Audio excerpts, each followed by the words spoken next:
Avec moi aujourd'hui, le taulier de l'émission, Morgane Artaud. Bonjour Morgane. Salut Loïc. Et puis, il est de retour, le grand Loïc Garbi. Bonjour Loïc. Salut, Loïc. La première a été concluante. J'espère que vous serez encore bon aujourd'hui. On va essayer. Et puis, cette émission est réalisée par le Master Mix, Francis Rosola. Salut Francis. Nous avons un petit journaliste en formation dans le studio, Jean-David Dao. Salut Jean-David. Alors que Jean-Michel Aulas attend le 2 avril pour donner l'information concernant la prolongation ou non de son entraîneur Bruno Genesio, les Bad Guns, un groupe de supporters lyonnais, ont carrément réclamé le départ de ce dernier. Jean-Michel Aulas a dit non pour le moment, mais les Bad Guns n'en démordent pas. Est-ce qu'ils sont dans leur rôle? Est-ce que c'est la République des supporters? Est-ce qu'ils doivent se contenter désormais d'être seulement des supporters? Ou est-ce qu'ils ont le droit d'agir sur le sportif? Jean-Michel Aulas peut-il céder? Messieurs, la question est posée, Morgane. Comment jugez-vous l'attitude des Bad Guns? Bah, aujourd'hui, dans le sport de haut niveau, plus rien m'étonne. On vous sent dépité, là. Non, pas dépité, mais je pense que Genesio, c'est la tête de Turc depuis ce début d'année. Ouais. Déjà, il y a eu quand même des agressions verbales assez violentes. Ouais. Il y a eu quand même des agressions L'épisode avec sa physiques. fille aussi, je crois. Voilà. Ouais. Et à un moment, voilà, ça reste du foot. Je Mhm. pense que sa saison est plus que correcte. Il joue la deuxième place derrière le PSG qui est intouchable. Mhm. À côté en Ligue des Champions, il est quand même allé au même niveau que le PSG. Bien sûr. Voilà. Bien sûr. Il a fait des grosses prestations avec des choix qu'on n'a pas forcément compris, mais qui se sont révélés payants, Mhm. surtout sur des matchs de Ligue des Champions. Bien sûr. Surtout contre le grand Manchester Contre City. ouais. Voilà. Il prend 4 points sur 6 Voilà. devant City, Voilà, c'est pas mal. c'est énorme. Après, au niveau de la gestion de l'effectif, je trouve qu'il gère plutôt bien, avec des cas quand même assez compliqués avec Depay, en l'occurrence. Moi, je pense qu'il fait du bon boulot. Ouais. Il a jamais, on en a déjà parlé dans des émissions précédentes, il Effectivement. fait du bon boulot. Malgré la pression de derrière, moi je n'ai pas l'impression que depuis ce début d'année, il a confiance de la part de son comité directeur. On l'a vu par rapport à Houillet ou même à Aulas ou même à Lacombe. Lacombe, ouais. C'est pas des gens qui lui portent beaucoup d'intérêt, on a l'impression. Pour le moment avec les joueurs, ça marche plutôt bien.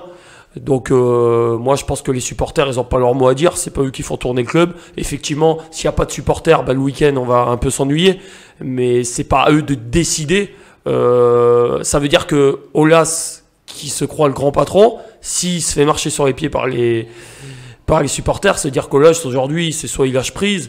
Mais bon, depuis ce matin ou depuis 1 ou 2 jours, on parle beaucoup de Mourinho aussi. Donc, est-ce que Aulas va pas tenter un petit coup de com' Et depuis le début, est-ce qu'il n'est pas au courant de ça? Peut-être qu'il négocie déjà en amont depuis bien longtemps avec un autre coach étranger pour avoir un gros coup avec son nouveau stade, essayer d'avoir une nouvelle émergence, surtout sur le plan européen l'année prochaine, ce qui est possible. Mais je pense qu'aujourd'hui, les supporters, ils devraient rester à leur place, supporter leurs équipes dans le plus dur et dans le positif. Et aujourd'hui, même dans le sport, dans l'adversité, il y a toujours des insultes. On va jamais supporter. Regardez Monaco au début d'année. Maintenant, Monaco, c'est pratiquement les champions de France avec les supporters. Bon, déjà, il y en a pas beaucoup de supporters, donc voilà. Mais Vous êtes méchant. non, je suis pas méchant. Je suis réaliste. Je suis réaliste. Et je pense que voilà, vous voyez, Marseille, ça allait pas. C'était à la limite, voilà. C'était Garcia d'émission. Garcia démission, la commanderie elle était taguée. Maintenant avec l'arrivée de Balotelli, ça y est, il y a des victoires. Comme quoi. Donc voilà, il faut des petites choses mais c'est partout Mais pareil. c'est bizarre, Loïc, vous me direz. Marseille, c'est un peu spécial, mais Lyon, on a l'impression que quoi qu'il fasse, Genesio est contesté. Pour moi, déjà, je rejoins Morgane là-dessus, c'est qu'ils ne devraient pas. Ils ne devraient pas choisir les supporters, on ne devrait pas les suivre. Mais on est dans un football aujourd'hui où on marche beaucoup à l'économie. Et des supporters font marcher l'économie d'un club, en sachant qu'en plus, le stade leur appartient. Donc, s'il n'y a plus de supporters, il y a moins d'argent qui rentre dans les caisses. Donc, je pense Oui, mais est-ce qu'ils sont dans leur rôle, eux, de demander le départ comme ça de Genesio? Peut-être juste de le demander, de le faire sentir que eux le voudraient. Mais de là, après... Ah, mais ils jusqu'à menacent, hein. menacer, Moi, j'ai lu leurs 2 lettres. c'est carrément des menaces. Hein. Non, mais c'est d'aller jusqu'à menacer, ça va trop loin. De montrer un mécontentement, ça c'est normal. Mais après, il y a des personnes qui sont là pour diriger, donc il faut les laisser diriger. Et surtout, dans la deuxième lettre, il traite Genesio de pas bon, Aulas qui n'a plus tellement la main, et il traite les joueurs de mercenaires. Est-ce que ça va pas trop loin, ça? Moi, je pense que c'est limite du pénal. C'est limite du pénal, parce que c'est de la menace ouverte, et on devrait même pas voir ça dans le sport. Exact. Morgane, voilà. Cette attitude-là des supporters lyonnais, on l'a vu un peu aussi avec le PSG, on en reparlera. Mais est-ce que vous pensez que Aulas peut céder ou Aulas peut garder la main? Si cédait, ça serait son image qui serait quand même écornée, voilà, tout à fait, parce qu'on le connaît, c'est toujours quelqu'un qui a eu la main sur son club.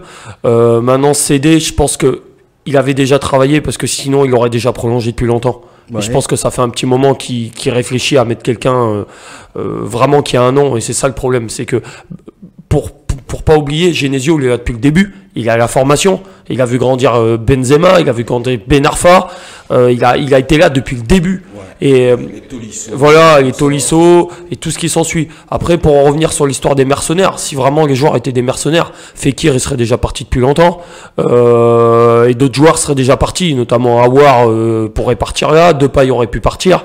Regardez, Gonalon il est parti, mais c'est pas forcément lui qui brille le plus. Donc il y a et dans de mauvaises conditions. Dans de mauvaises conditions en plus. Mais pour en revenir à ça, je pense que si vraiment ça va toucher, ça veut dire qu'Aulas n'aura plus la main sur son club. Et je pense pas, mais je pense que dans sa communication, il a déjà travaillé au fait de pas prolonger Genesio. C'est pour ça que ça dure depuis un moment. Et là, il dira, ben non, regardez tout ce qu'il y a un mécontentement des supporters. Je pense qu'il va utiliser ça. Il va surfer là-dessus. Voilà, pour pas garder Genesio et dire, ben voilà, maintenant je vais vous promettre un grand nom. Si vraiment Mourinho ça se fait, ou un grand nom européen, je pense que c'est ce qui manque aussi à l'Olympique Lyonnais aujourd'hui. Ils ont quand même un bon effectif. Et je pense que l'arrivée d'un coach un peu plus européen, un peu plus médiatique. Voilà, Genesio. Genesio, c'est pas très sexy, c'est pas très glamour. Ben, ça pourrait, parce que Genesio fait partie de cette formation lyonnaise. Et c'est bien de travailler avec quelqu'un qui connaît le club, qui connaît tout du club.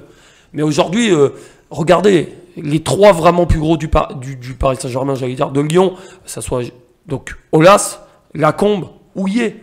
Ils ne sont pas du tout avec lui. Même Florian Maurice, qui est celui qui fait le recrutement, a décrié les façons de Genesio. On voit qu'il n'y a pas d'accord forcément avec Baticle. Coupé et pas forcément, qui fait partie du staff depuis le départ de Bat, n'est pas forcément d'accord avec lui. Ça veut dire que très clairement, on dirait qu'il y a une manigance qui est en train de se créer derrière Genesio. Comment travailler sereinement pour lui? Moi, je pense que ça serait lui, je serais lui, moi je partirais. Je pense qu'il a quand même l'opportunité d'aller ailleurs. Et il est pas forcément bien traité au vu de sa saison, quoi. Et justement, est-ce qu'il ne serait pas bien qu'il change pour lui, rien que pour lui déjà, d'aller voir ailleurs? Ça fait quand même 5 Oui, ans. on sait qu'il y a l'Israélien, Pini Zahavi, celui qui a facilité la venue de Neymar au PSG, qui serait chargé de façon occulte par Genesio de lui trouver un club en Angleterre. Est-ce que pour lui-même, comme vous dites Loïc, c'est mieux qu'il parte avant de se faire virer? Même pas avant que ça se virait, mais même pour lui, je pense qu'il a fait 5 saisons. Même pour lui, je pense que ces 5 saisons se ressemblent. Il est toujours dans le podium. En Ligue des Champions, ça se passe quasiment bien pour eux. Donc je pense c'est de voir ailleurs, de voir autre chose. Parce que ça fait comme, on va dire, quasiment 5 saisons identiques qu'il fait. Donc tout en lâchant pas ce qu'il a fait. Parce qu'il a fait du très bon boulot. Parce que je crois que par le PSG, c'est la seule équipe qui a toujours fini sur le podium aussi. Donc, même si cette année, c'est dur parce qu'il y a Lille qui n'arrête pas. Mais si vous êtes Jean-Michel Aulas, Loïc, vous faites quoi? Avec la menace des supporters, vous gardez Genesio, vous le laissez partir, vous faites quoi? Si j'ai son caractère, je ne sais pas. On le voit, de toute façon, c'est quelqu'un qui aime bien montrer que c'est lui qui a les décisions. C'est lui le patron, ouais. Voilà. Après, bon, j'ai jamais dirigé un club, mais si on parle point de vue économique et tout... C'est vrai que se mettre le plus grand club de supporters du club à dos, c'est compliqué aussi. Donc il y a une balance qui est assez compliquée. Mais connaissant son caractère, je ne pense pas qu'il va lâcher. C'est lui qui décidera. Si, de toute façon, il décide... Non, mais la question, ce n'est pas pour Jean-Michel Aulas. La question, c'est pour vous, si vous êtes Aulas. Je cède pas. Voilà, ça c'est voilà. Non, non. Ah, il est en train de m'enfumer là. Morgane, vous êtes Jean-Michel Aulas. Les Bad Guns ne veulent pas de Bruno Genesio. Vous lâchez, vous tenez, vous faites Je vais quoi? vous répondre tout simplement, je vais pas céder. Je suis à la tête d'un grand club, que ça soit sur le plan masculin et sur le plan féminin. Oui, on les Voilà, ils sont encore en Ligue des Champions, les féminines, et cette année, elles sont bien parties pour aller jusqu'au bout et gagner toutes les coupes. Donc voilà. Et je vais vous répondre de la manière suivante. Les supporters, ils vont se pénaliser eux-mêmes. Parce que s'ils décident de boycotter, ça va faire comme le Paris Saint-Germain, ils vont rentrer à la 13e minute, alors qu'ils devaient rentrer à la 30e. Suite à un but. Donc à un moment, s'ils sont vraiment supporters, au bout d'un moment, ils vont faire ok, ils vont pas venir 2 fois, mais la 3e fois, ça va leur manquer. Ou tant pis, ils seront remplacés par d'autres personnes qui voudront supporter l'équipe. Donc il y a tellement de ferveur autour de cette équipe de Lyon par rapport aux belles années, Juninho et tout ce qui s'ensuit. Qui peut pas supporter l'Olympique Lyonnais? Ça veut dire que c'est pas des vrais supporters. Donc à un moment qu'il y ait des mauvais résultats, il y a un mécontentement, c'est certain, mais aujourd'hui les résultats sont à la hauteur de l'Olympique Lyonnais. Mais d'où est-ce que ça vient, Loïc, cette nouvelle mentalité comme ça des supporters? On a vu les supporters du Stade Malherbe de Caen demander des explications. L'année dernière, c'est les supporters de Lille qui ont envahi le terrain. Il y a pas longtemps, les ultras du PSG qui aussi demandaient des explications, qui ont hué leurs joueurs, même traité Thiago Silva dans des termes pas très... D'où est-ce que ça vient tout ça? C'est ça qui est incompréhensible, parce que nous, il y a quelques années en arrière, on voyait jamais on aurait vu ça. Ouais. Après, je pense que c'est les mentalités de maintenant, hein, que ce soit sportivement ou même en dehors du sportif. On voit dans les rues comment les générations tournent. Moi, je pense que c'est la génération qui veut ça. Ouais, ouais. Moi, j'ai aimé en tout cas la réponse de Thomas Tuchel là, vis-à-vis des ultras. Je sais pas ce que vous en pensez. Il a dit, c'est pas à nous de demander pardon. On est les premiers déçus. Est-ce que vous êtes d'accord avec ça? Je suis tout à fait d'accord. Nous, on est coach. Pour ma part, moi, mon équipe à perd. Je suis le premier à rentrer chez moi Bien sûr. déçu. Que ça soit parce qu'on a fait un gros match et on n'a pas été récompensé de nos efforts, parce qu'on n'a pas respecté les consignes et on a perdu. On gagne, je suis heureux. Voilà, il y a des fois on gagne, et je suis pas forcément heureux à 100% parce que je suis perfectionniste et j'aime bien gagner sans encaisser de but ou marquer plus de buts. Mais à côté de ça, c'est les joueurs qui sont touchés le plus. Effectivement, on va parler d'argent, on va parler qu'ils sont beaucoup payés, qu'ils auraient dû faire plus. Mais en face, il y a une équipe aussi qui veut faire plus. Donc, je pense que les supporters, et pour en revenir à ce que vous disiez tout à l'heure par rapport à tout ça, aujourd'hui, dans notre pays, il y a beaucoup de choses qui se passent. On voit ce qui se passe à l'extérieur, dans le cadre, hors cadre football. Et je pense que, voilà, bon, pour ne pas les nommer. Pour ne pas les nommer. Donc, on est dans une révolte considérable, et de ça, on pense qu'on a le droit d'aller demander à tout le monde. Ouais. Voilà, demain vous allez peut-être demander à votre voisin pourquoi à 6h du matin il ferme la porte et il fait trop de bruit, pourquoi tu fais ça, pourquoi tu fais ci. On n'a pas justifié auprès de tout le monde. Sa fiancée crie trop le soir. Voilà, après ça c'est à vous de voir ça. Mais au jour d'aujourd'hui, il faut que tout le monde se justifie. Et le propre patron, le prof salarié, tout le monde doit se justifier. Le salarié doit se justifier auprès de sa vie privée, auprès de son employeur. Il y a un moment, chacun doit rester dans ses cases, dans son cadre. Et voilà. Loïc, si vous êtes au cas où on devait libérer Bruno Genesio, Morgane a parlé de Mourinho, mais voilà, qui voyez-vous prendre la succession de Genesio si ça devait se faire?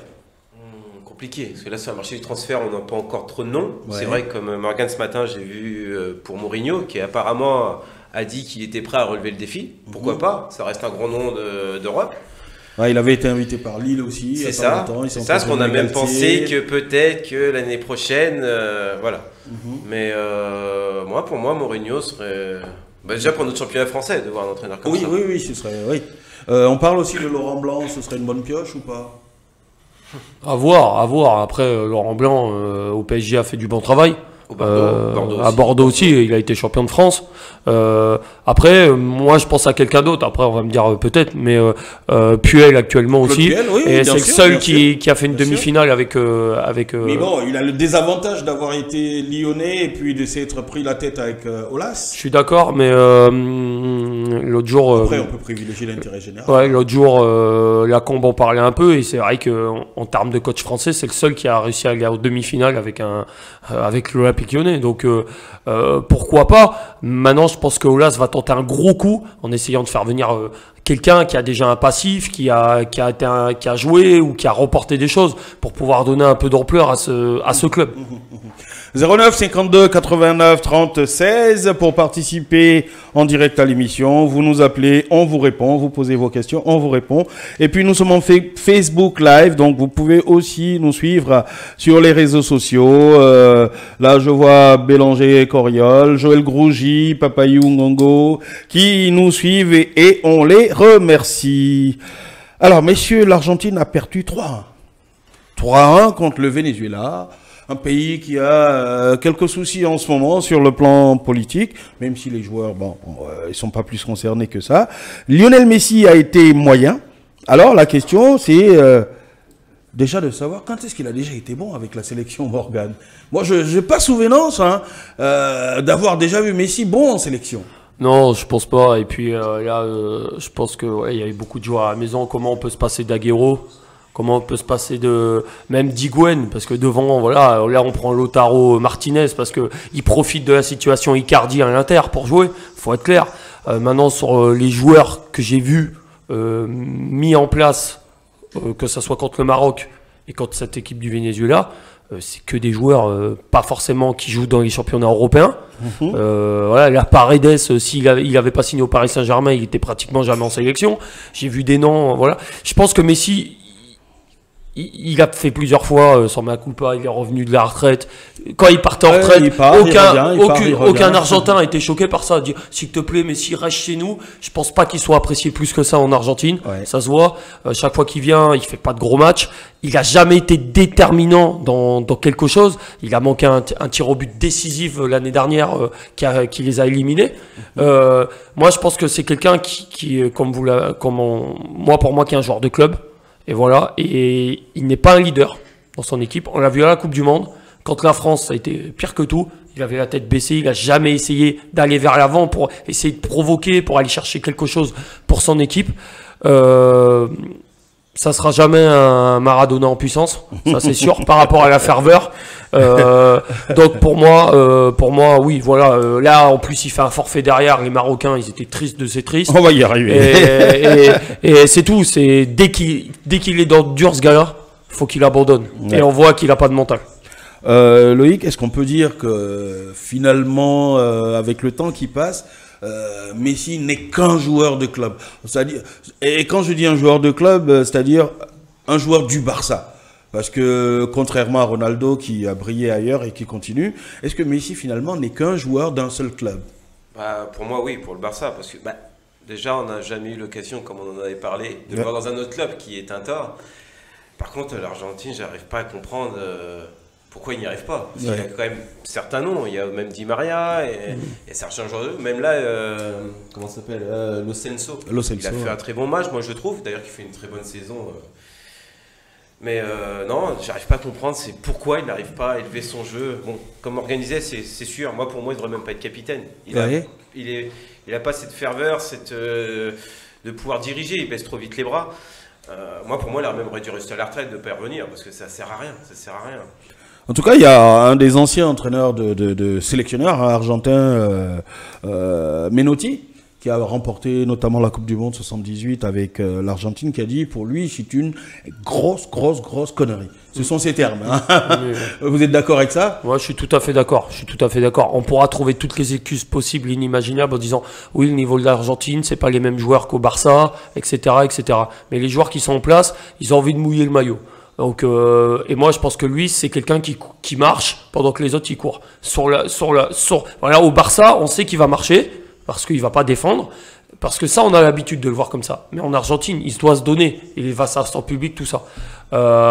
C'est pour ça, moi, je pense que, voilà, ils ont, à part le passé, ils critiquaient aussi ses anciens sélectionneurs. Il a critiqué le dernier à la Coupe du Monde, où c'est vrai que c'est lui qui a un peu dirigé la sélection avec Mascherano. Faut pas se mentir. Il a critiqué aussi Martino. Mais Martino, depuis qu'il a repris le Mexique, ça gagne à fond. Tata Martino. Voilà, donc je pense qu'à un moment, il doit se poser les bonnes questions et je pense que là, cette fois-ci, il ne faut plus qu'il revienne. Il y a Lo Celso, la grosse erreur du Paris Saint-Germain, comme le départ de Matuidi aussi, hein, parce que Rabiot, on voit aujourd'hui l'histoire. Lo Celso, il aurait dû rester, ça aurait apporté un poids supplémentaire.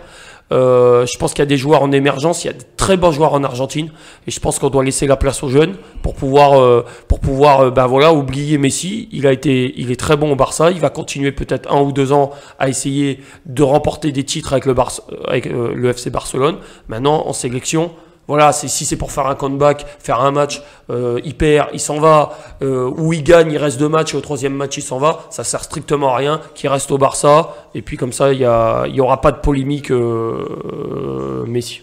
Loïc, les Marocains justement sont en colère à cause du forfait de Messi. Est-ce que vous pensez qu'il était vraiment blessé ou c'est une blessure diplomatique? Non, moi je pense que c'est dans la tête, c'est dans sa tête. Je pense que c'est plus une blessure psychologique. Ouais. Je pense que lui, on est conscient de son match qu'il a fait.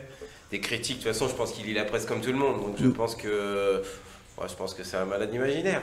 Est-ce que c'est pas une façon aussi de minimiser un peu le Maroc Oh, je pense pas. C'est que non, pour moi, je pense que ce match-là, peut-être que ça m'étonnerait pas qu'on entende dans pas longtemps qu'en fin de compte, il retourne en arrière et bien retourner en retraite. Ouais. Pour moi, je pense que si vraiment il retourne en retraite et que pendant 1 an il jouait plus, qu'on ait au même moment un bon Di Maria, un bon Higuaín sur le terrain, je pense que en tout cas en Argentine, je pense qu'on l'oublierait. Ouais. Je pense qu'on l'oublierait. Morgane, vous comprenez un peu la réaction des Marocains qui étaient totalement en colère parce que Messi venait pas. Tout à fait, pour eux, voilà, c'est rare qu'ils voient à Tanger, dans un stade archi plein, avec des gens, une ferveur énorme. S'il n'est pas venu, parce que voilà, c'est la défaite du Venezuela et dans sa tête ça allait pas, c'est totalement inadmissible. Il aurait pu quand même accompagner ses camarades jusqu'au bout sur ce rassemblement. Ne serait-ce que ça, oui. Voilà, sur ce rassemblement. Ne serait-ce que ça, je suis Mais d'accord. par contre, chaque fois qu'il vient en sélection, on lui fait des entraînements le matin, il se lève pas, il court pas le matin. Ça, c'est des petites choses aussi qui sont un peu. Je trouve que c'est pas cool vis-à-vis de ses autres coéquipiers. Maintenant, s'il vient pas parce qu'il estime que le Maroc c'est moins fort que le Venezuela, il se met le doigt dans l'œil parce que les Marocains c'est une super sélection avec un super coach. Là, ils n'ont perdu 15-0. Voilà, ils n'ont perdu 15-0. Il y a quand même des bons joueurs bien sûr. sur toutes les lignes. Des joueurs qui jouent quand même dans des clubs européens plus qu'au Venezuela, sans leur manquer de respect. Bien sûr. Et je pense qu'à un moment, faut peut-être être humble et modeste. Et se dire, je vais quand même aussi finir le travail. J'ai été convoqué, je dois finir. Et tous les joueurs blessés, généralement, suivent leur sélection. Non, mais je suis d'accord avec vous. Parce que la fédération marocaine avait prévu un cachet d'1 million d'euros pour l'Argentine. Avec Messi, sans Messi, c'est 500 000 euros. Mais au-delà des chiffres, est-ce que, Loïc, c'est pas un manque de respect, bon, vis-à-vis du Maroc peut-être, mais vis-à-vis même de la sélection argentine? Si, après, je comprends la frustration des Marocains, parce que déjà, ça reste un coup de pub, ça reste une grande Voilà, star. c'est ça, donc c'est déjà, ça. rien que pour les supporters, la jeune génération qui rêvait de le voir. Donc, Moi, j'ai lu quelque part, mais bon, je sais pas si c'était vrai, si Messi venait, pas de tacle, pas de selfie, pas d'échange de maillot. ça m'étonnerait même pas. Voilà. Ça m'étonnerait même pas. Finalement, pour qui il se prend, quoi? Ça m'étonnerait même pas, mais ça fait déjà 1 ou 2 ans que ça dure. Il se déplace pas aux cérémonies, alors qu'il est. Quand il n'est pas lauréat, il vient pas. Il vient pas, donc ça prouve bien qu'il nargue tout le monde. C'est moyen. Et voilà, Ronaldo l'a fait aussi. Mais Ronaldo sur le terrain il se donne, il est revenu en sélection, ça n'a pas forcément bien marché pour eux en termes de résultats, il s'est blessé.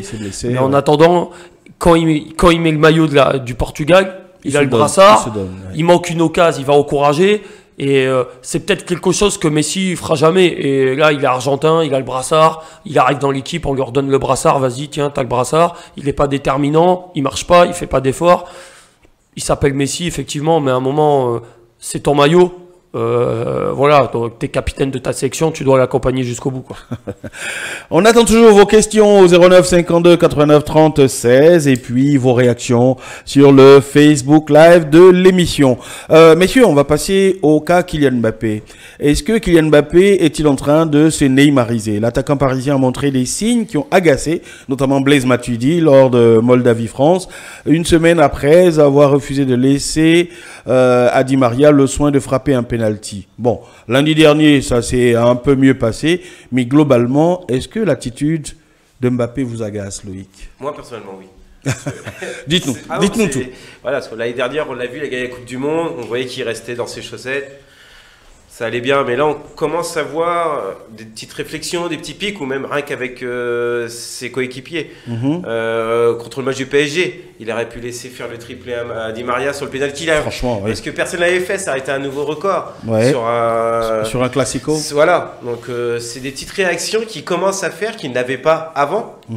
Et qui commence à agacer. Moi, le premier, quand je vois sur le terrain, ça n'empêche rien que ça reste un super joueur. Bien sûr, bien sûr. Donc, si je le vois déjà comme ça, si vraiment la rumeur se passait qu'il partirait au Real l'année prochaine, se voir dans un plus grand club, est-ce que ça va pas non plus encore lui monter à la tête? Ouais. Parce que moi, je pense qu'on le voit réagir comme ça depuis les annonces de Zidane, qu'il était attiré par lui. C'est vrai que ça fait 2-3 semaines. Donc, est-ce qu'il n'a pas pris un coup de melon d'un coup? Ça, c'est la question. Morgan, est-ce que Mbappé vous agace en ce moment? Bon, il m'agace parce que si on repart de ses débuts à Monaco, où c'était un jeune joueur, il avait un mec qui le tenait. C'était Jardim, et il le faisait rentrer, il savait très bien le gérer. Il est arrivé sur la pointe des pieds au Paris Saint-Germain, effectivement il a gagné la Coupe du Monde, mais comme beaucoup, hein, la Coupe du Monde ça a monté le melon à pas mal de joueurs de notre sélection, et du coup c'est sûr qu'en termes de performance, il est extraordinaire par rapport à sa précocité. C'est un très très bon joueur, il n'y a rien à dire. Mais l'année dernière, il ne se permettait pas d'aller engueuler un joueur ou de faire comme ça, énervé avec les bras en l'air. Et là maintenant, il le fait. Depuis qu'il n'y a plus Neymar et Cavani, c'est encore pire. Ouais. En équipe de France, je pense qu'il devrait se calmer un peu quand même. Parce qu'il y a des joueurs autour de lui aussi qui ont un passé, qui ont beaucoup plus de sélections. Et pareil, en équipe de France, il fait pas les efforts, les passes quand il faudrait les faire. Il s'adapte peut-être pas forcément aux joueurs parce que quand il déborde, pourquoi il centre pas alors qu'il sait qu'il a Giroud devant le but? Je crois que Giroud il a jamais de centre de Mbappé. Par contre Giroud lui il essaye de s'adapter à Mbappé. Giroud c'est plus un joueur d'équipe et voilà, il marque pas forcément des super buts, mais il les marque. Et son replacement défensif aussi quand l'équipe de France perd le ballon, on ne le voit pas faire les mêmes efforts que Griezmann. À la perte du ballon, les contre-efforts défensifs, ce qu'on appelle, il ne les fait jamais. Il ne les fait jamais parce que derrière, il se dit j'ai Kanté, j'ai Pogba, j'ai Matuidi, mais c'est pas normal. C'est pas normal. Et je pense qu'il faut pas qu'il oublie. Alors à moins que Deschamps lui dise tu fais pas les efforts, on ne sait pas, on n'est pas dans le vestiaire. Je pense pas. Mais il y a un moment, voilà. Mais le problème du PSG, moi, je le pense, hein, c'est qu'il n'y a pas de leader qui peut l'attraper et lui dire hey, mon gars, arrête tout de suite, voilà. Et en France, c'est un peu jeune. Voilà, je pense qu'un gars comme Matuidi peut lui dire hey, oui, lundi, on l'a vu à un moment lui dire à Mbappé, justement, enfin, je sais pas ce qu'ils se sont dit, mais il a dû lui dire hey, gamin, tu fermes ta gueule. Voilà, c'est pour ça, il a besoin de ça c'est ou pour pas, ça, Kylian Mbappé? Il faut quelqu'un pour le recadrer, parce que je crois qu'au PSG, il a un peu trop de liberté et du coup, lui, il a pris goût. Et je crois que là, le succès commence à lui monter un peu à la tête. Là, Moi, j'avoue, hein, ça me reste en travers de la gorge encore cette action où Di Maria veut frapper le penalty contre Marseille et Kylian Mbappé qui veut pas, qui le loupe d'ailleurs. Franchement, moi, ça m'a un peu déplu. Parce que maintenant, il joue les statistiques. Il joue les statistiques sur l'année. Ça, et il se dit que l'année prochaine, ça va être moins le ballon d'or. Le problème, c'est que s'il part au Real, si ça se fait vraiment, au Real, il sera peut-être chouchouté. Est-ce qu'il est mûr? Est-ce qu'il est mûr pour aller au Real? Parce que, à mon avis, des gens peut. comme Ramos vont. Mais c'est pour ça, j'allais en venir. Mais Ramos, il va le déchirer. Bah oui. Ils sont fous, lui, de savoir qui ou qui. Mais au jour d'aujourd'hui, au Real, il sera dans une institution où il y aura des cadres et des patrons. Et voilà, Vinicius, il a essayé un peu. Hein. Mais on l'a vite remis dans le droit chemin. L'année prochaine, ils ont Rodrigo qui va avoir 18 ans, là, qui viennent de recruter Militao qui arrive. Ça va être des jeunes joueurs, mais ils vont être sous une coupe. Hein. On va pas les laisser comme ça dans la nature. Donc je pense que s'il part, ça va lui faire tout drôle. Et en plus, il aura peut-être pas, parce que Zidane aussi va lui dire, bah écoute, il y a de la concurrence. Hein. Alors c'est sûr qu'entre Vasquez et lui, il n'y a pas photo. Mais à un moment, Zidane va être intelligent dans la gestion de ce joueur, comme il a été quand il avait la Castilla, les joueurs qui sont montés, qu'il a fait grandir. Est-ce que il devrait pas prendre l'exemple sur Griezmann qui qui court, qui tacle, qui est à la finition aussi, qui fait des passes décisives, sur Matuidi par exemple qui court pour 4 personnes, N'Golo Kanté qui est un super joueur mais qu'on n'entend pas. Est-ce qu'il devrait pas, il a des exemples, il a des modèles à côté. Si au PSG il n'y a pas de leader, en équipe de France il y en a. Est-ce qu'il pourrait pas justement prendre des exemples sur cela? N'importe qui dirait si, mais est-ce que lui il a envie? Ouais. C'est ça le problème. C'est parce qu'au PSG, on lui donne des responsabilités, on lui dit tu rentres sur le terrain, tu vas marquer. Si justement on lui laisse ce comportement de ne pas venir aider, je pense qu'en équipe de France, il passe beaucoup moins de temps, donc lui il va réagir comme il joue au PSG. Donc il faut pas oublier c'est qu'il a 19 ans. 19 ans, c'est ça. Donc je pense qu'il a encore besoin de mûrir. Et je pense que s'il allait au Real, je pense que les cadres déjà l'aideraient un peu plus, en espérant justement qu'il continue pas à prendre le melon. C'est bien ça le problème. Cette année, il a joué une seule fois en arrivant en retard avec Rabiot contre Marseille. Il a été sanctionné financièrement, il a été mis sur le banc. Il est rentré, il a mis une piquette à Camara, il met le but. Et vous avez vu l'attitude qu'il a eu derrière, en disant c'est moi le patron. Quand il marque la dernière fois contre Marseille, il se met devant les supporters en faisant comme ça, l'air de dire. Donc déjà, il a une attitude. Et le fait d'apprendre que ses statistiques, c'est tous les buts à l'entraînement, il les compte. Là, il a mis un but, on a vu le rassemblement, il met un but en équipe de France, il fait le tour du terrain. Alors c'est bien, il est euphorique, c'est bien, et c'est dans ses gènes. Mais à côté de ça, je pense qu'il faut pas qu'il oublie d'où il vient. Il faut pas qu'il oublie avec qui il a autour de lui. Il y a des joueurs, Varane, il a quand même gagné la Ligue des Champions. Lui, il n'a pas gagné ça encore. Il faut aussi qu'il apprenne de ces joueurs-là. Alors c'est sûr, il y a des qualités de vitesse, mais à côté de ça, il faut qu'il apprenne la finition, le jeu de tête et d'autres choses. Et comme vous l'avez dit, je pense que le bon exemple, c'est les joueurs qui sont autour de lui. Kanté, qu'on n'entend jamais. Matuidi, qui est un travailleur de l'ombre et qui bosse à mort. Griezmann, qui a changé son registre de jeu. Qui fait pas la plus grosse saison à l'Atlético, mais qu'en équipe de France avec encore décisive, il marque, il lui fait une super passe en plus. Et il faut que lui prenne conscience qu'autour de lui, il a une équipe, il n'est pas tout seul. Est-ce qu'il n'est pas sous une mauvaise influence avec Neymar dans cette équipe du PSG? Après, dans la vie privée, je sais pas comment ils s'entendent. Mais c'est sûr que si déjà il prend exemple sur Neymar, parce que bon, on voit les réactions de Neymar, de toute façon, qui est toujours soi-disant blessé dans les matchs cruciaux. Mais moi, ce que je lui reproche, c'est justement de ne pas céder des joueurs qu'il a autour de lui. Parce qu'au bout d'un moment, les joueurs autour de lui en auront marre. C'est ça. Et on prend le cas, par exemple, Benzema, en équipe de France, qui était un super joueur. Bon, il y a eu ce qui s'est passé, mais il a été écarté, c'est pas pour ça qu'il est revenu. Et je pense que ce qui pourrait lui arriver, c'est que malgré que ça reste un grand talent, au bout d'un moment, les joueurs vont dire stop. Et je pense que ça pourrait créer un gouffre. Et je pense que choisir entre une pépite et une équipe, je pense qu'il n'y a pas photo. L'année dernière, par exemple, ou c'était en 2017, je ne sais plus, quand il y a eu le penalty gate, Neymar Cavani, à la fin du match, on lui a posé la question, c'était Paganelli sur Canal qui lui a posé la question, mais pourquoi t'es pas allé chercher le ballon pour tirer le penalty? C'était des stars. Et il a dit, non, quand les stars se battent, moi je passe à côté. Et puis cette année, c'est lui qui réclame des choses. Comme disait Loïc, est-ce qu'il a vraiment pris le melon? Moi, je pense que là, il voit qu'ils ne sont pas là tous les deux. Donc, il veut être dans les statistiques. Je ne pense pas que ça soit une mauvaise influence, Neymar. Mais il veut s'accaparer ça. Il voit Neymar faire des gestes techniques, avoir une facilité technique qui est quand même déconcertante. Il a qu'un geste, une talonnade, parfois inutile d'ailleurs. Oui, voilà. Mais Neymar, il est capable de partir à l'arrêt et d'éliminer 5 joueurs. Et il part de rien, Neymar. Sans vitesse, sans rien. Et il essaye de reproduire de plus en plus ça. Et après, ça se joue aux statistiques. Je pense qu'il se dit, ouais, Neymar, il a mis 2 buts là. Moi, il va falloir que j'en mette 2. Et Cavani, et c'est pour ça que des fois, Cavani, ils lui font pas de passe parce qu'ils se disent que oui, Cavani va. Et là, on a 3 joueurs qui sont capables de mettre 20 buts à la saison. Donc, ça va être que le meilleur gagne. Et là, aujourd'hui, c'est Mbappé qui a pris le dessus avec les blessures. Est-ce que Loïc, finalement, bon, il y a tout ça qu'on lui reproche, mais est-ce que nous-mêmes, on n'est pas aussi trop dur, trop impatient avec Kylian Mbappé? Au vu de son talent, comment on va dire, en ces 2 dernières années, depuis Monaco à l'arrivée au PSG, il est tellement monté en puissance que si on s'attend peut-être aussi nous à qu'il monte encore plus. Mais après c'est pareil, il y a le comportement, il n'y a pas que l'effet sportif, c'est ça qu'il faut tout regarder.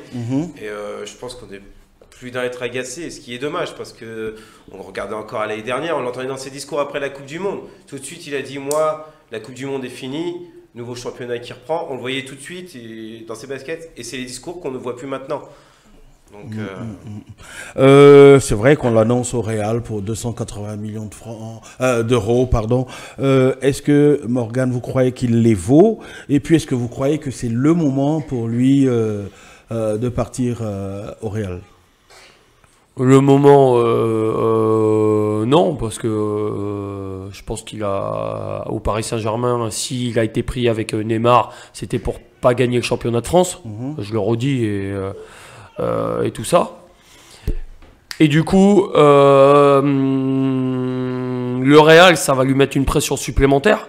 Après, je pense que si vraiment le Real font les efforts, est-ce que le PSG va vraiment le lâcher? C'est ça aussi qu'il faut voir. Maintenant, partir maintenant, alors qu'il a gagné, on va dire, que le championnat de France, bah oui, ça veut dire que, pour moi, c'est l'échec Paris Saint-Germain.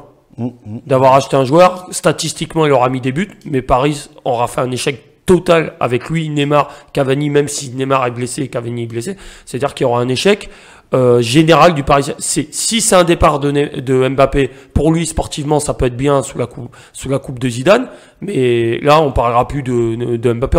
Pour moi ça sera échec du PSG. Même question pour vous, Loïc. Est-ce que il vaut 280 millions? Et puis est-ce que c'est le moment pour Mbappé d'aller au Real? Pour la somme, quand on voit maintenant les sommes des joueurs, combien ils sont vendus, je pense sur ces prestations actuelles, oui. On va dire maintenant, voilà. Après, partir maintenant, comme disait Morgan, ouais, ça serait un échec pour le PSG. Après, oui, mais dans l'optique du fair play financier, vous ne pensez pas que... Bah, par contre, ça ferait du bien au PSG.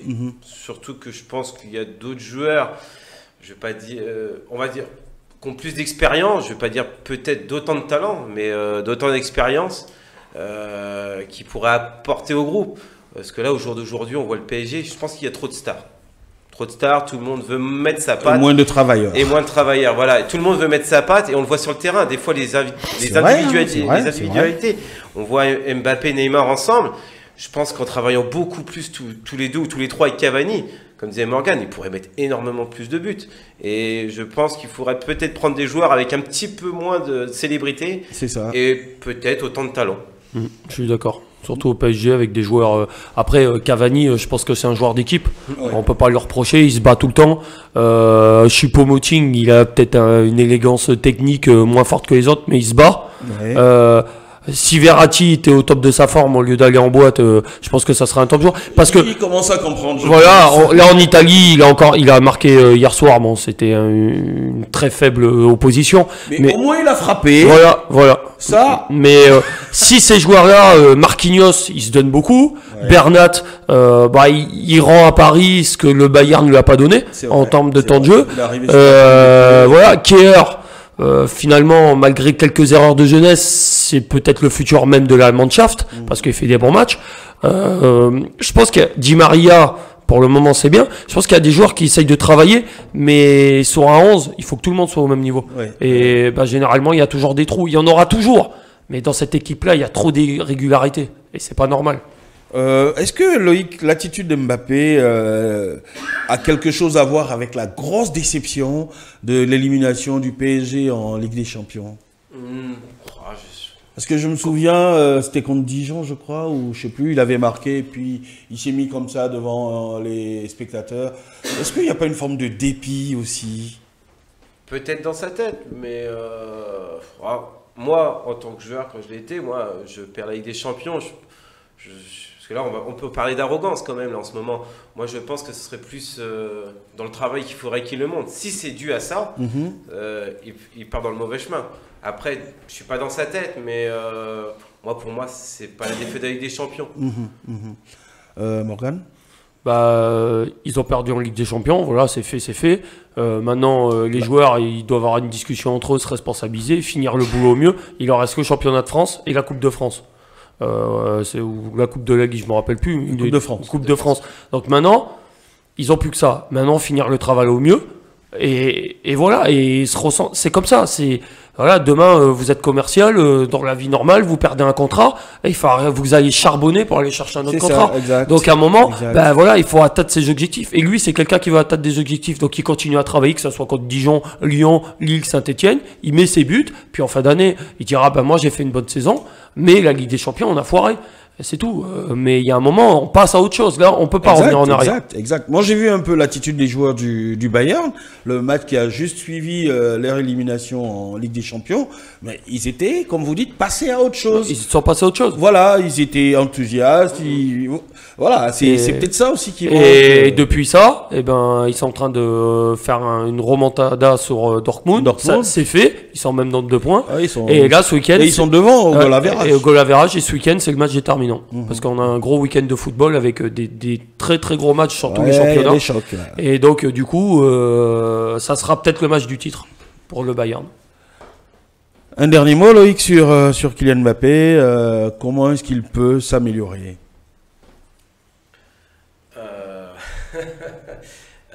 Déjà, moi je pense que ce serait sur la partie communication déjà. Oui, c'était sa force, c'est en train de devenir peut-être son défaut. Voilà, c'est ça. Je pense, puisque le talent il l'a, donc là-dessus, je pense qu'il est sur de bonne voie. Mais moi je pense que c'est la communication, le comportement. Oui, le comportement sur le terrain, parce qu'on peut voir sur ses gestes d'agacement qu'il ne devrait pas avoir. Donc ce serait plus la partie non sportive. Ok, on est complet sur Kylian Mbappé. On va à présent aborder une question. Je disais, c'était un auditeur qui nous l'a posé. Est-ce qu'il faut absolument confier le brassard de capitaine à la star de l'équipe? Et être le meilleur joueur de l'équipe est une raison suffisante pour avoir le brassard de capitaine, Morgan? Non. Le capitaine peut être un joueur avec des moindres qualités techniques que le meilleur joueur ou la star. C'est juste dans ses propos, dans ses paroles, dans sa maturité. Quelqu'un qui est capable d'emmener un groupe vers le haut, juste par son envie, sa détermination. Voilà. Moi, en étant coach, c'est pas généralement ma meilleure joueuse qui est la capitaine. C'est celle qui peut apporter une stabilité au groupe, de la parole, de la discussion. Là, actuellement, ma capitaine, c'est une défenseuse centrale. J'ai une très très bonne joueuse que vous connaissez d'ailleurs, qui pourra être capitaine, mais par rapport à son jeune âge, elle ne remplit pas les fonctions. Un capitaine aussi rapporte une sérénité. Donc dans un groupe, la discussion, et il y a des qualités. Voilà, après, on peut donner des responsabilités à d'autres joueurs, par exemple sur d'autres lignes. Qualité technique, leader d'attaque, leader technique, voilà, où on donne des responsabilités. Moi, pour ma part, c'est pas le... Non, il y a des joueurs, à Bastia à l'époque, je vais dire un nom comme ça, mais je pourrais parler de toutes les équipes. Cahuzac, ça n'a jamais été le meilleur joueur de son équipe, à part mettre des taquets et des cartons rouges. Mais sur le terrain, il était tellement guerrier que les mecs ils seraient allés au combat avec lui. Donc vous voyez, au Paris Saint-Germain, on en a déjà parlé. Moi, si j'avais quelqu'un à mettre capitaine, ça serait Cavani. Par rapport à son envie, à sa hargne, que Thiago Silva, où des fois on a l'impression qu'il est tout mou, quoi. Ouais. Donc c'est pour ça, il faut vraiment, avant d'arriver dans le groupe, voir qui se sort de ça, observer avant de donner le capitanat, voir quelqu'un qui a une expérience, qui parle aux entraînements, qui conseille et qui discute. Et ça, c'est important. Loïc, est-ce que vous pensez finalement que l'équipe est à l'image du capitaine? Là, on a parlé de l'Argentine tout à l'heure, c'est Messi qui baisse la tête à la moindre difficulté. Est-ce que finalement l'équipe doit être à l'image du capitaine? Il doit être, mais quand on parle d'Argentine, il ne doit pas. Il n'y est pas, parce que Messi est peut-être vers le bas. Pardon. Et autour de lui, les jeunes, eux, font que... Ils veulent grandir, on le voit. On le voit. Donc ce que je rejoins sur Morgan, c'est voilà, pour le brassard capitaine, pour Mbappé, pour l'instant, il n'a aucun des qualités qu'il vient d'énumérer. Non, ça c'est clair. Aucune qualité pour l'instant. Et puis de toute façon, il est trop jeune, quelqu'un d'expérience. Moi, en tant que coach, je suis pareil, j'ai une équipe qui est assez jeune. Ma première partie de saison a été difficile de choisir un capitaine. L'équipe est très jeune et j'ai un joueur qui est arrivé d'un certain âge, qui est plus élevé, qui a de la qualité.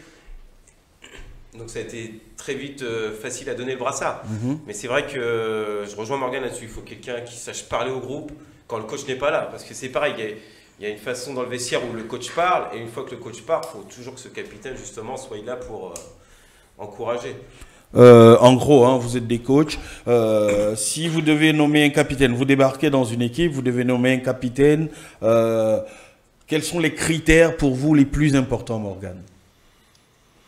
Les critères les plus importants, c'est l'état d'esprit. Donc quelqu'un qui arrive déjà à la ponctualité, et puis qui puisse parler. Si dans un groupe, pendant qu'on prépare, qu'on met en place la séance et qu'il y en a une ou un joueur qui part un peu à droite à gauche, viens là, on va t'expliquer que là le coach il parle. Voilà, c'est important. C'est important qu'il y ait un état d'esprit, une discussion. Et quelqu'un qui est capable de, voilà, bon, t'as manqué ton contrôle, vas-y, remets-toi dans le droit chemin, c'est pas grave, ça va aller après. Et ça, un leader, de toute façon, le gros sens, c'est naturel. Quelqu'un qui est introverti, ça se sait aussi. Donc, on le sait. Et moi, j'essaye aussi d'aider un maximum mon capitaine. Moi, j'ai toujours été capitaine dans les sélections jeunes, dans les équipes jeunes. Ça m'étonne pas. Avec la grande bouche que vous avez, ça m'étonne pas. Merci de me mettre en valeur, Malik. C'est très gentil de votre part. Mais c'est des qualités naturelles qu'on a de conseiller et d'aider les jeunes au mieux. Et des fois, c'est dur par rapport à cette nouvelle génération. Est-ce qu'on est avec ça ou on devient capitaine? On peut le devenir, mais je pense qu'on est avec ça quand même. Ouais. Loïc, quels sont pour vous les critères les plus importants pour choisir votre capitaine? Moi, c'est l'expérience déjà. Oui.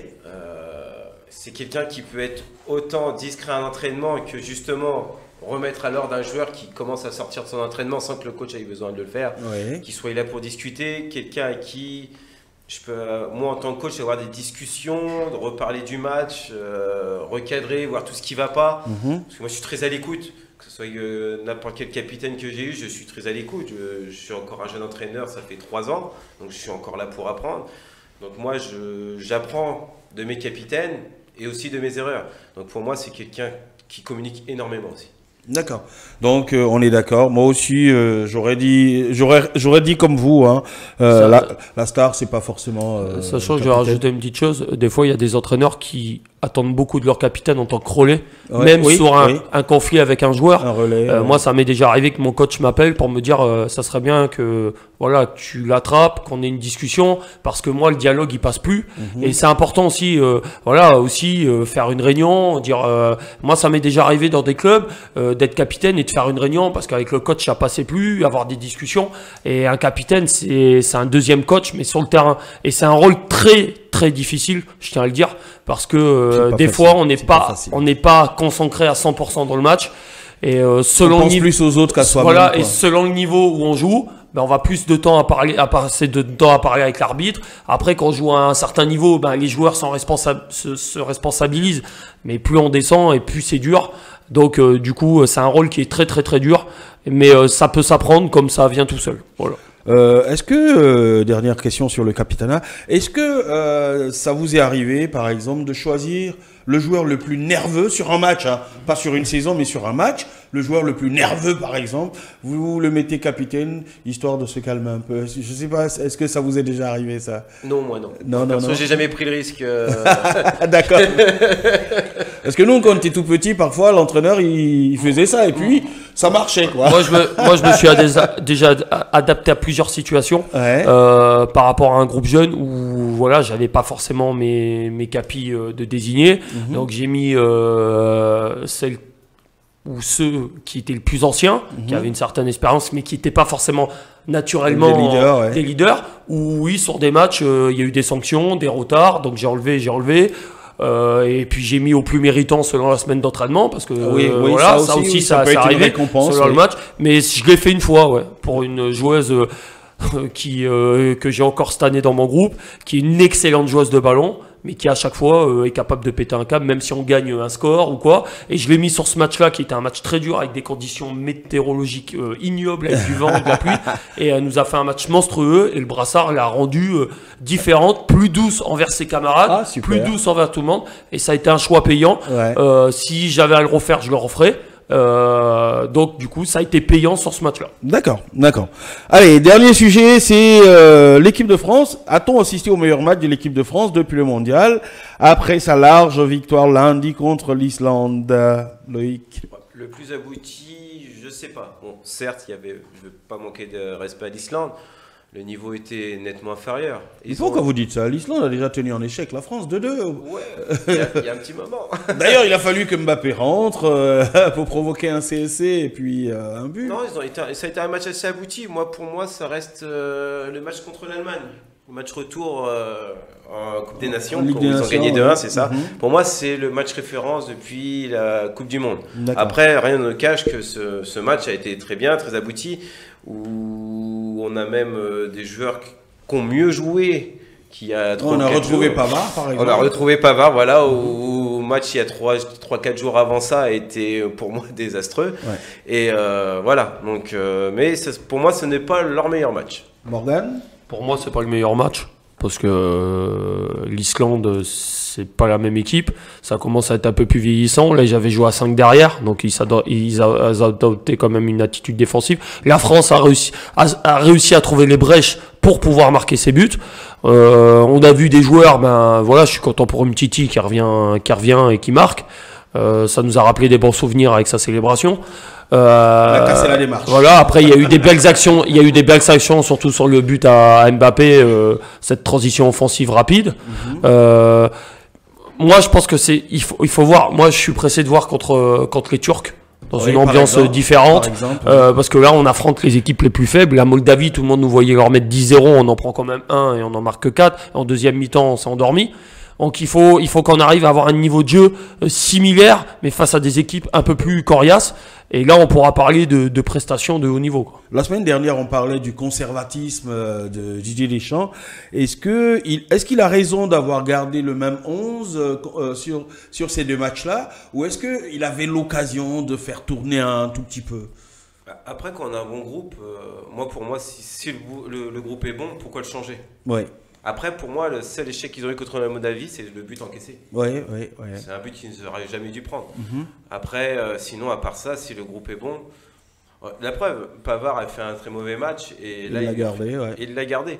Après, pour moi, en tant que coach, si le groupe est bon, je ne le change pas. Il faut le garder. C'est ça. Morgan, est-ce qu'avec Griezmann, Pogba, Mbappé, est-ce que la France n'est pas en train d'avoir un trio magique, comme à l'époque du carré magique, Platini, Tigana, Giresse et Fernandez? Est-ce que la France n'a pas un trio magique de classe mondiale actuellement? Si, sur le plan offensif, on est très très fort, sans oublier certains qui sont pas là. Je pense notamment à Coman, c'est malheureux, Dembélé, si Lemar c'est un bon joueur, Fekir, on a quand même une très bonne ligne, sans oublier Giroud. On a quand même une bonne ligne offensive parce que Giroud a quand même son rôle là-dedans. Faut pas qu'on oublie ça aussi parce qu'il fait beaucoup de place. Son jeu sans ballon, il est énorme. Moi, j'ai les mêmes capacités qu'Mbappé. Je me frise avec un joueur comme ça. Ses déviations, son dos jeu au but, c'est extraordinaire. Et c'est un joueur qui se donne à l'équipe. C'est ça. Voilà. Donc, mais voilà, on a un Griezmann qui est en équipe de France et tout le contraire de l'Atlético Madrid. Mbappé, voilà. Mais après, faut pas oublier tout le reste. Donc, je pense que oui, Deschamps a raison, mais il doit quand même essayer de voir ailleurs, aller voir d'autres joueurs, parce que les coups durs, voilà, là vous voyez, Dini se blesse, on met Kurzawa qui revient de blessure, Kurzawa il sort, on met Kipembe, c'est pas forcément son poste, Pavard il a été pris par le Bayern pour jouer défenseur central l'année prochaine. Il faut Stuttgart, il est défenseur central. Oui, il faut s'adapter, mais il faut aussi que Deschamps arrive à s'adapter à la nouvelle génération. Vous voyez cette équipe-là partir comme elle est l'année prochaine à l'Euro ou pas? Bon, je pense qu'il y aura des modifications. Il y en a besoin. Et s'ils veulent faire comme leurs aînés, faire le doublé, Coupe du Monde et Euro, rajouter un peu de sang neuf, faire des essais, comme actuellement l'équipe féminine. Kakuto, qu'on a parlé la semaine dernière, n'est pas convoquée. Elle essaye de voir des nouvelles filles comme Emeline Laurent qu'elle avait vue, Karma Chaoui qui joue au Barça. Il faut aussi voir sur des rassemblements de la sorte des joueurs dans d'autres championnats pour voir s'ils peuvent apporter quelque chose, un plus, même en cas de blessure. On ne sait jamais. On ne peut pas prendre un gars qu'on n'a jamais pris en équipe de France de dernier moment. Bien sûr. Loïc, pour vous, sur ces deux matchs-là, quels sont les joueurs qui ont marqué des points et quels sont ceux qui en ont perdu? Moi, on va peut-être me faire mentir, mais Giroud. Giroud, oui. Ouais, Giroud. Moi, ce que je vois, c'est franchement, ce gars-là, il a un mental.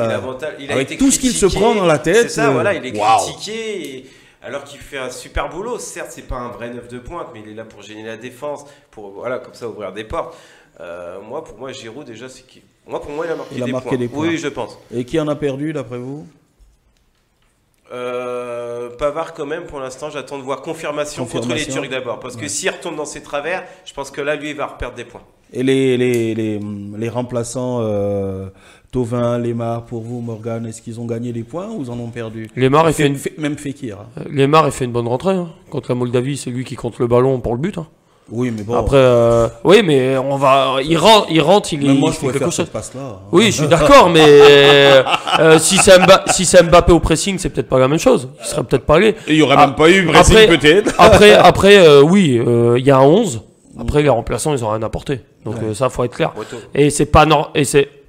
Pour moi, Thauvin, il restera sur le banc, comme en équipe de France à la Coupe du Monde. Donc, le problème de Thauvin, c'est qu'il joue dans le même registre que Mbappé, donc ça va être compliqué pour lui de jouer. C'est ça. Bon, voilà. D'accord. Ok, messieurs, vous avez été parfaits. On va continuer d'être parfaits. Quel a été, Loïc, votre coup de cœur de la semaine?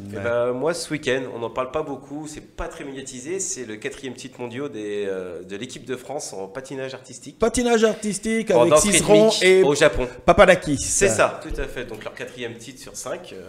C'est pas mal. C'est plutôt pas mal.